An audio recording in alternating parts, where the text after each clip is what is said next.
On the sixth night of creation, the Creator was very pleased with all his works. He was pleased with the sparkling fish in the sea. He was pleased with the beautiful birds flying in the air. He was pleased with all the foliage and green plants that clothe the land. He was particularly fond of the colorful flowers swaying in the breeze, and the birds that were singing in the trees.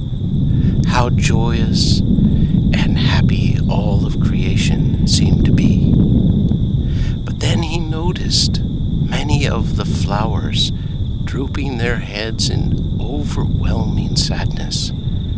And he thought, what could there possibly be in this world of paradise that could provoke such sadness? And the flowers said, all this beauty that surrounds us, it's just all fake. It's just going to be blown away in the dry winds and dry up in the cold winter months. The trees will have their leaves blown away. The blue sky will be snuffed out by the darkened clouds, and the plants and the rocks will be smothered over by a blanket of snow. The birds will stop their singing, and our beautiful flowers, why, they're going to die. All the world is destined to die. What else is there but to despair? There is much wisdom to learn, the Creator said, from the winter months. That can only be learned during that season. But remember that it is only a short sleep, and then you shall be awoken, and spring shall be restored, all the more beautiful and joyous. In the meantime, I have prepared a little gift for you that I think will cheer you up.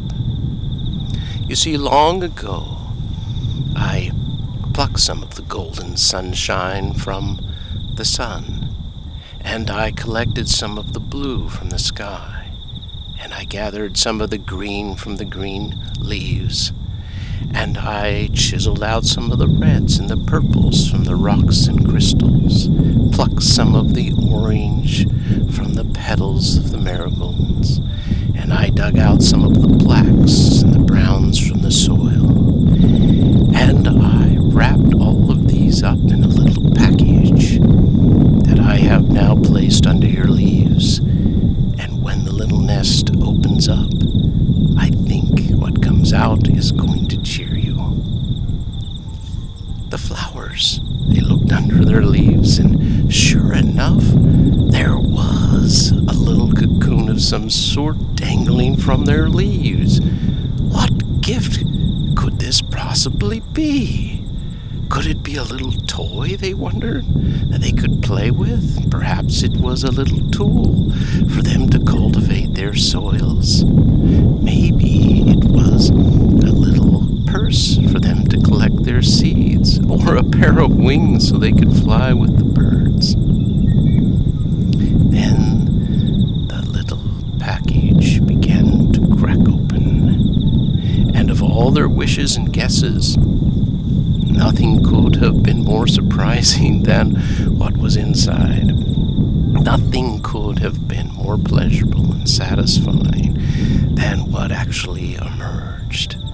First, 2 paper-thin wings popped out, and then, almost instantly, hundreds of colorful creatures fluttered around on paper-thin wings. They were all variety of colors, and they sang beautiful songs like the birds.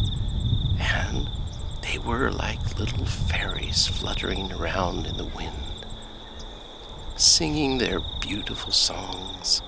They undulated this way and that way, and the white lilies and the bluebells chimed along, and the daisies gave out a belly laugh with their heads quite strong, and many of the flowers called out to these little delicate creatures, saying, "Rest on our flowers and take a sip of our sweet, sweet nectar."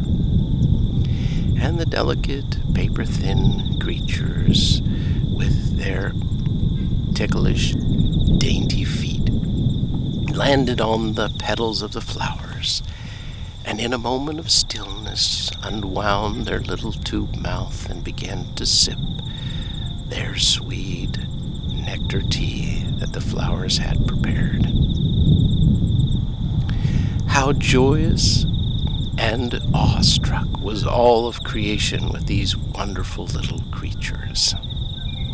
All except for one grouchy bird, who perched himself on the Creator's shoulder and began to give him an earful of complaints. "We were given the songs of heaven first. It is quite fine that you have given this new creature the most beautiful and brightest colors, but I don't think it's fair that they should also be privileged to be singing the most beautiful songs. You gave us the first songs of heaven to learn." "Hang on," the Creator said.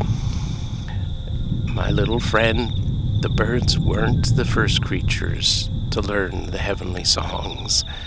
Why, it was these fluttering butterflies that you see. They are singing the first songs of heaven. And if you listen to them, they will teach you how to renew your bodies and heal.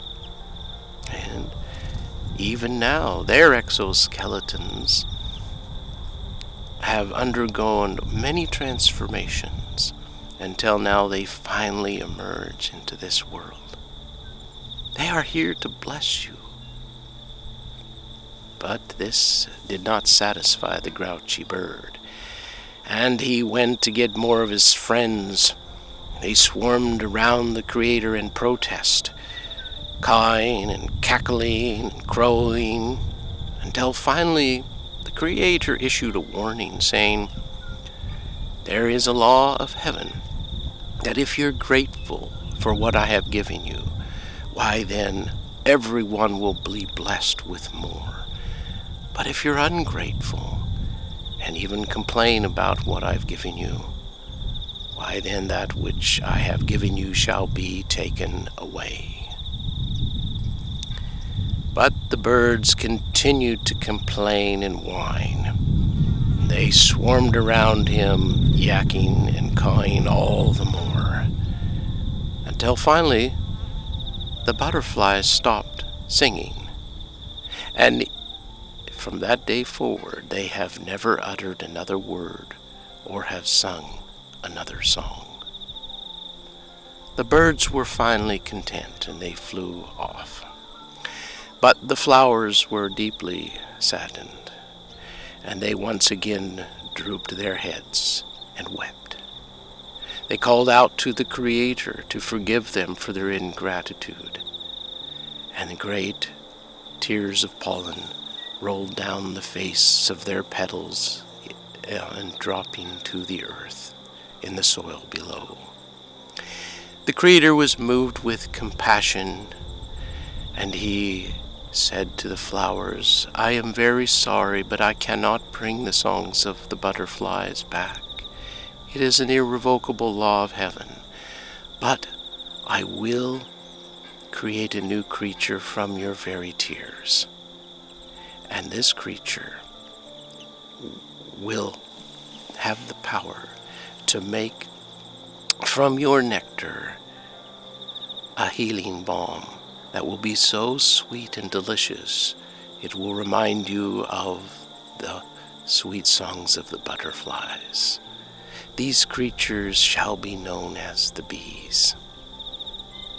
And almost before he finished talking, the little tears of pollen began to hum and to buzz with little wings, and then hundreds of bees were hovering over the flowers, and the flowers lifted up their head with delight, thinking, for it reminded them of the early vibrations of Mother Earth when the Creator on the first day imbued it with light and life.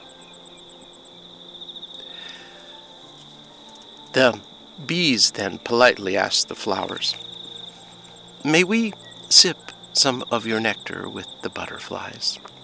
And the flowers said, "Of course you may. Drink as much as you please." And so the bees and the butterflies went about with the just sipping all the different varieties and flavors of nectar, never questioning that maybe someday that it would run short in its supply. But miraculously, even today, the flowers continue to produce an abundance of nectar for the bees and the butterflies to drink. Now, high up on a branch was the queen bee, looking over the meadow of flowers and her colony drinking their nectar. And when she was satisfied, she called out in a whisper voice for them to gather around her. And the bees obediently said goodbye to their new butterfly and flower friends, buzzed up into the tree to see what their leader had to say. She unrolled a great floor plans for a great structure.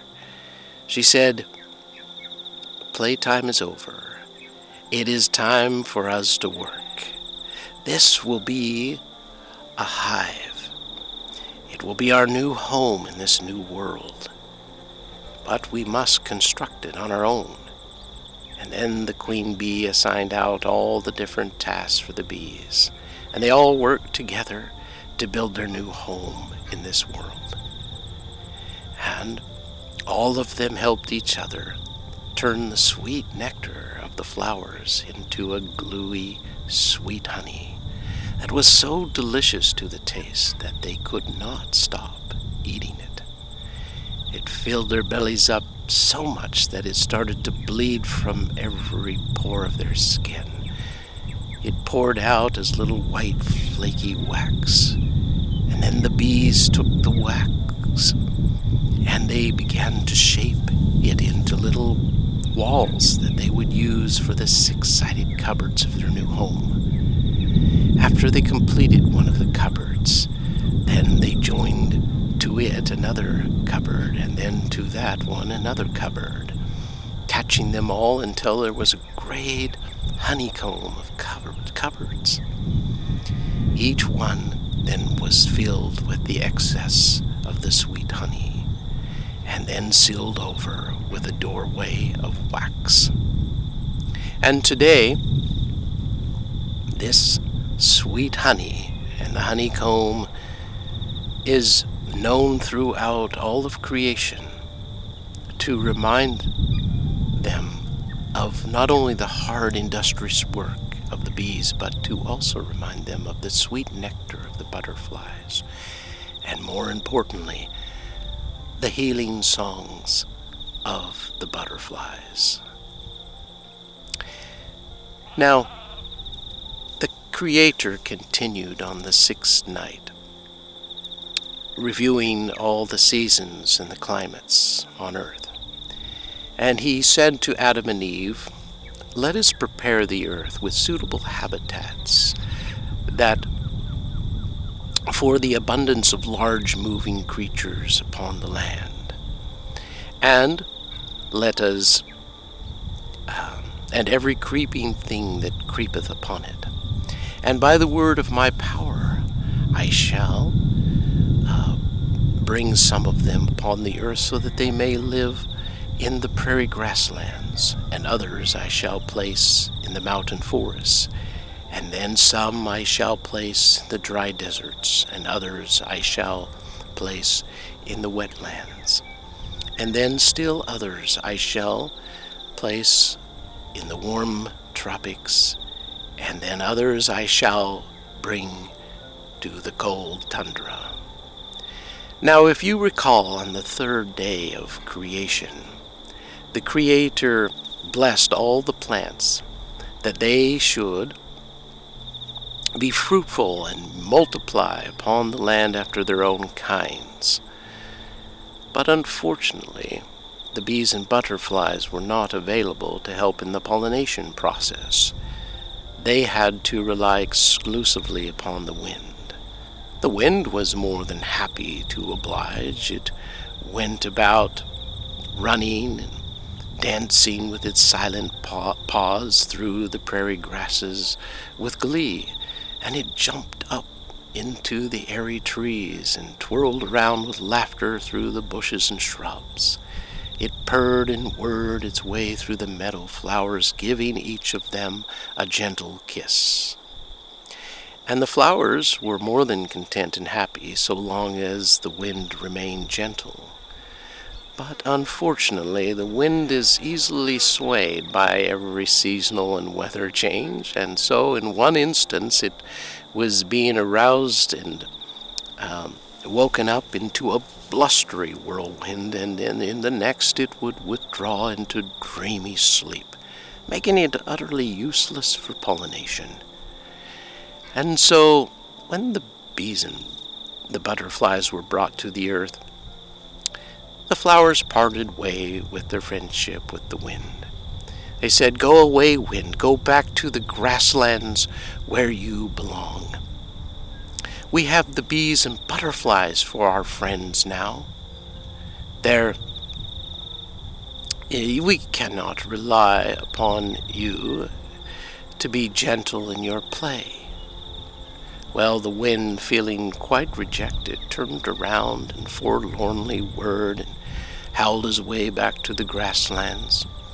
And while he combed through their long hair, he called out to the Creator, "O Creator, what shall you make of me? There is nothing that likes to tumble and play with me.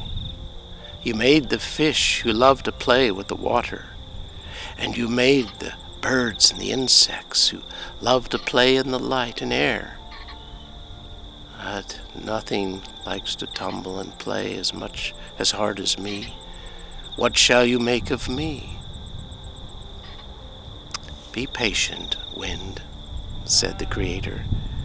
"All things have its time and place, and it is not yet time for me to bring forth the marvelous creature that I shall bring from you.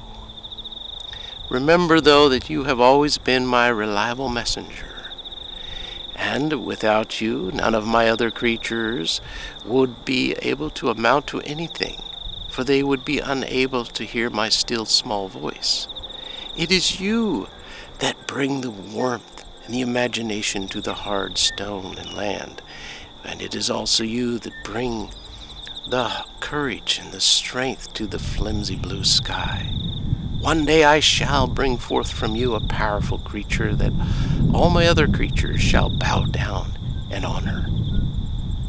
This gave the wind new hope and confidence, and he began to twirl and whir his way through the grasslands with light play, as they undulated below him like long hair. And then suddenly, out ahead of him on the prairie lands, a great dust cloud arose, and from it emerged a running herd of enormous-sized beasts. They were running on 4 stout legs, like tree trunks. Their heads were adorned with horns, and their skulls were as hard as stone. Their skin was impenetrable, leather fur, and their feet were like steel, pounding the earth like thundering drums. And when it passed by the wind, why, the whole earth shook and trembled. The wind threw up its arms in excitement.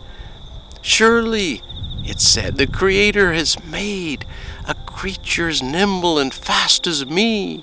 And he mustered up his strength and his speed so that he could chase along next to them.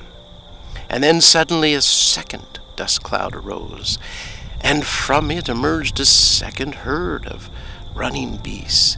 They also ran on 4 legs, but they were not stout, like tree trunks, but they were thin and spindly, and they did not thunder upon the ground, but gracefully glided over it like a dancer. And the wind began to chase after them in a game of tag, until suddenly they stopped dead in their tracks, heaving desperately for breath. "We cannot go any further," they said. "Our lungs are about to burst." And the wind whirred around them, and he said, "Open your mouths, and I shall expand your lungs and fill them." The creatures, desperate, opened their mouths, and the wind rushed in, filling their lungs with the very air that hold the notes that the birds sing with. And their muscles began to revive, and soon the beasts were playing and running through the grasslands once again. When they were tired of playing, they all gathered in a large meadow, and some of them were just milling about, feasting upon the rich grasses. Others were lying down in the grass of a bed of grass, just slowly digesting their foods. Then the Creator spoke, and he said, all of you are the creatures of the land, and therefore I have given you thick leather fur that blend into your surroundings, rather than light colorful feathers like the birds. And I have given you strong hooves for feet, so that you can tread upon the earth's pathways and rocks. And each of your hooves shall have 2 toes, representing the 2 pathways by which you are free to choose to follow on this earth. One is broad and easy to follow, but leads to hell and misery. The other being narrow and difficult, but leads to happiness and heaven. And then he said, you also will be blessed with a warm ember in your heart, like I have given the birds, to remind you of my compassion and love for you. And then he, by the word of his power, organized the stout-legged beasts into 2 herds. And he spoke to the first herd, and he said, "You shall be known as the great prairie bison, and your fur shall be thick and blend into the soil, and you shall spend your lives wandering over these broad grasslands, feasting and digesting their rich nutrients, reminding all my other creatures of the eternal truths for which they may feast upon and digest. And, great bison, I shall make you the ruler of the land, for there is none with greater strength or will than you." And then he spoke to the second stout-legged creatures, and he said, "You shall be known as the mountain goats, and you shall also have a thick fur, but it shall not blend into the soil, but shall be as white as the drifting snow," reminding the bison of their once pure spirit bodies in heaven. "And you shall not spend your lives in the broad prairie grasses, but instead shall spend it high on the earth's mountain peaks, ever navigating and scaling the narrow cliffs and ledges, reminding the prairie bison that the pathway to heaven is narrow and precarious, and few have the courage to stay on it." And then he spoke to the spindly-legged creatures, and he divided them into 2 separate herds. And he spoke to the first herd of spindly-legged beasts and said, "You shall be known as the antelope, for none of my hoofed animals shall be able to gallop as fast as you, and your constant friend and companion shall be the wind. For your keen sense of hearing shall be able to detect its still small voice, and your keen sense of smell shall give heed to its signs of danger, warning signs of danger. And then he spoke to the second spindly-legged creatures, and he said, You shall be known as the bighorn sheep, for I shall crown your heads with a massive set of horns that spiral around like the ascending eagle. And your bones shall be more durable and strong than the antelope's, enabling you to also spend your lives on the high mountain peaks with the mountain goats, reminding the antelope that if they follow my still small voice, they shall ascend like the rising sun to the peaks of heaven, where I shall crown their heads with power and glory. And then the Creator said, It is now time, my creatures, that I bring forth the creatures of the wind. Now the eagle, which flies above, I have made the ruler of the sky, for there is none with greater vision. And I have made the prairie bison the ruler of the land, for there is none with greater strength or will.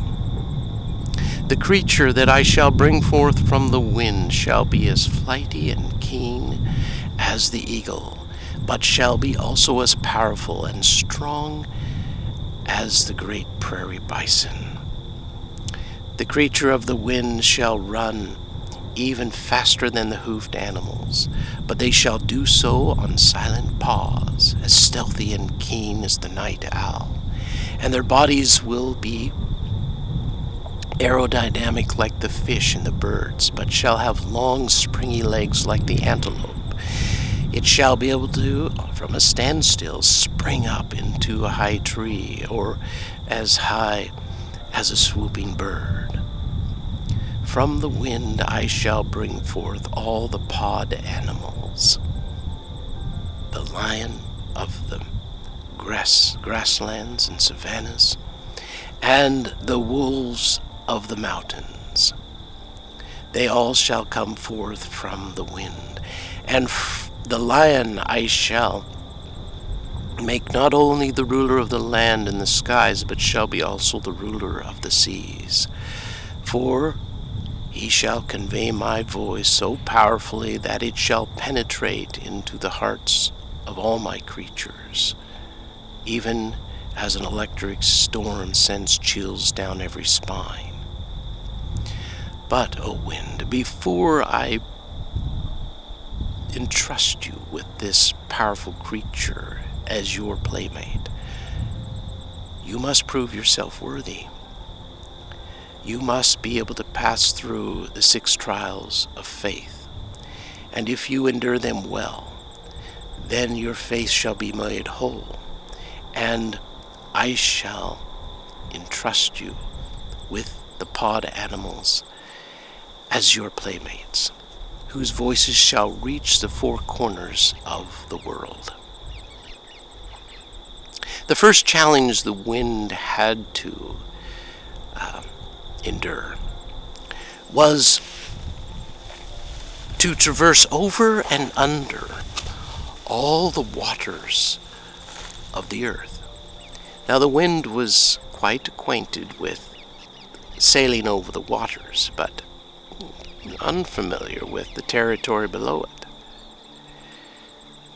He hoisted up his white dove sail, and he set out on his long voyage. He set out over the rivers and the lakes, and then across the broad, vast ocean.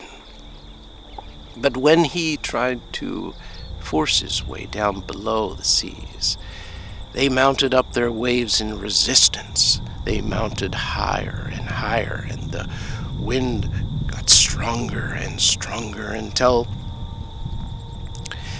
there was a raging tempest.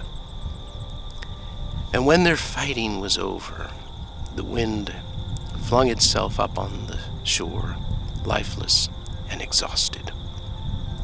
When the fish saw the wind was about to give up, they leaped up out of the sea, sharing their breath with the wind to revive it. The wind slowly began to gasp, and then it began to build up its strength once again.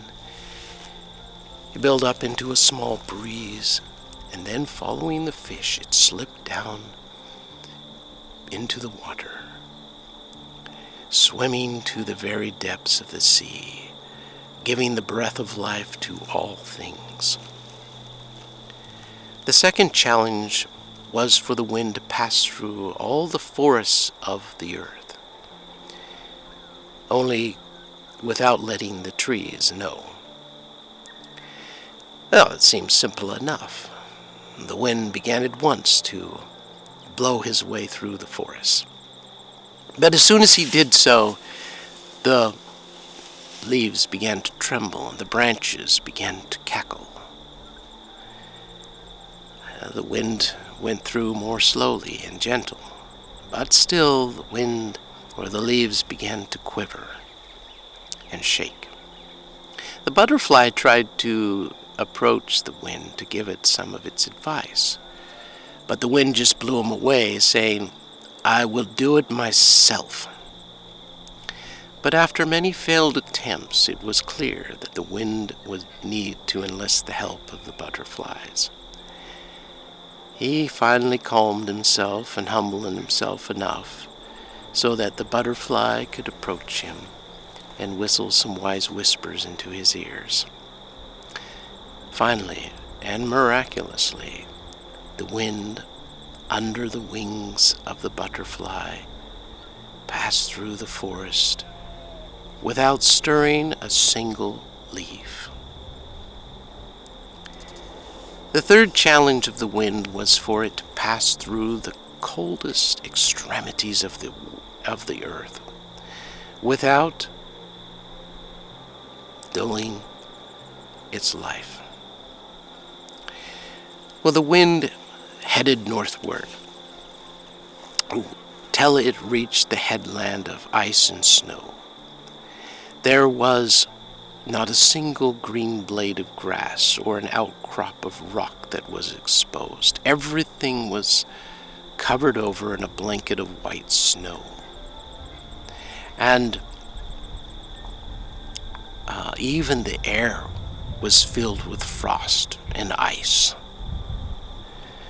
The wind's thoughts began to grow numb and banal and meaningless.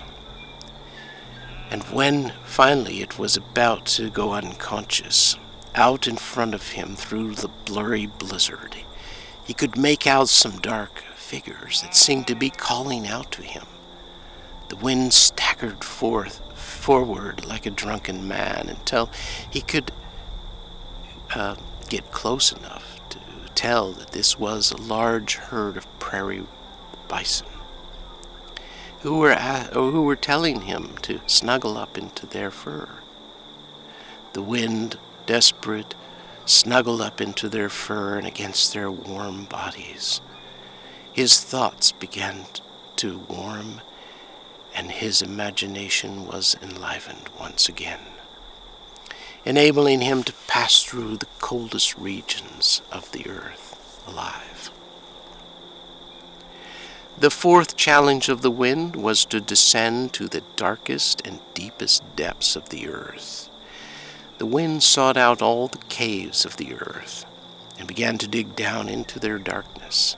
He went into every crack and crevice of the earth, spiraling down deeper and deeper until the darkness overwhelmed him, and all the earth's groanings and grievings began to weigh heavily upon him. He became cold and lonely, and his thoughts grew pale and resentful. Finally, in the center of the blackness, the stone's roots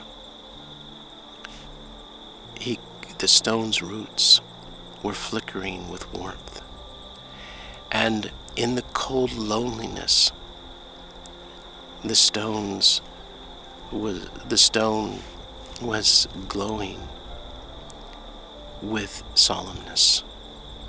And in the pathway of resentfulness, he could feel their flame of thankfulness. And in the earth's groaning and grievings, he could feel the blessed gift of forgiving. The rock's light and warmth began to grow brighter and brighter, and the wind's joy grew larger and larger. Its pressure grew thicker and stronger until finally it could not be contained. The whole earth exploded into a massive eruption, sending the wind high into the sky as a great cloud of dust and ash. And the very roots of the stone, hardened stone, came flowing out onto the surface of the earth as flowing tears of joy. And when all things settled and cooled, there was new land and a new mountain for which the plant seeds could take root in. The fifth challenge for the wind was to climb to the highest peak on earth. Now, the wind immediately started to whisk his way up through the broad canyons and passed through the mountain forests until he reached a threshold, the threshold of the tree line. At that point, he passed over into the barren, cold tundra region. He stumbled over the stony, bare stones, and then over the glacier snowy fields, until he reached the sheer face of an exceedingly high cliff. There was no way around it, no way over it. And suddenly a tragic thought came into the wind's mind. How cruel it was for him to come this far, to now only fail. Feeling depressed and filled with anger and resentment, he turned around and was about to turn backward. But before he did so, he could see some little white specks that was scaling down the face of the cliff. And when they neared him, he could see that they were the mountain goats and their thick white fur. The mountain goats said, "Follow us. Don't look backward. Go forward. And we shall give you the courage and the strength to carry on over this last hurdle." And the wind carefully then, following behind the mountain goat, began to scale its way up over the cliff, never looking backward, always looking forward, until he reached the very summit of the highest peak on earth, where the oxygen is quite thin. But there was the bighorn sheep, and above him was encircling the great eagle. And the eagle spoke to the wind, saying, "Your last and sixth challenge is to pass through Spirit Land, where the dead live, and return to earth alive." The wind knew nothing about the dead. He had only experienced life. But there, beside him, was an old bald-headed bird sitting on a rock over the ledge. This was Great Condor. And he said, "Follow me. I have been to Spirit Land once before, where I obtained the feathered coats for the birds." And then without further ado, he leaped over the cliff, and the wind followed him, soaring higher and higher into the sky until he reached the stormy clouds above. The rain and the hail beat down upon him, and the thunder boomed and the lightning crashed. Finally, lightning bolts struck him and sent an electric chill down its spine. Immediately, a rainbow path appeared before him, and as the wind followed this path, he could feel all the suffering and the pains and sorrows of the world. He followed this path until it narrowed down to a single red pathway that led to a locked door. And on the door read a sign that said Paradise. Great Condor knew the combination, and he opened the door, and the wind passed to the other side. And when he came to that world of the dead, why, it was fully living life. It was filled with color and beauty. There were golden palaces and trails passing through gardens. Children were laughing and playing, and all the animals, why, they were peacefully going about their ways, playing with the children, and the angels were singing. The Creator then appeared before the wind, and he said, "Oh, wind, you have passed the sixth and final challenge, and you have been blessed along the way with many gifts from my other creatures that have prepared you for my last gift. And now you know why you had to be so patient. You are now sufficiently humble that I may give you your last and final and seventh gift. You shall be entrusted with the pod animals, the lion of the meadow grasses, and the wolves of the mountain forests." And they came out from all the large moving animals, and all of the creatures in this spirit land revered them. The wind took them back to earth, and when he arrived, all the fish of the sea and the birds of the air and all the beasts of the land, they gathered around with a great celebration for the creatures of the wind. And the wolves gave out a loud howl, a mighty howl, and the lion gave out a roar that was so loud that it reverberated throughout all the world, and every creature bowed and revered and respected the great lion. And when the Creator had finished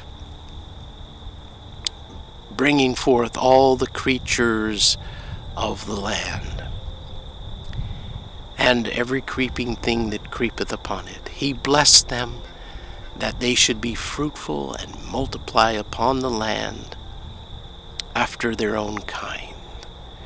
And when he could see that they were indeed fulfilling his plan of happiness, he announced that he should renew and redeem the world so that it would be prepared for his own sons and daughters, who should be born after his own likeness and image. It was from evening to morning that was called night, and from morning to evening that was called day, this being the sixth time that Adam and Eve had numbered night and day. The Sixth Day of Creation by Stephen M.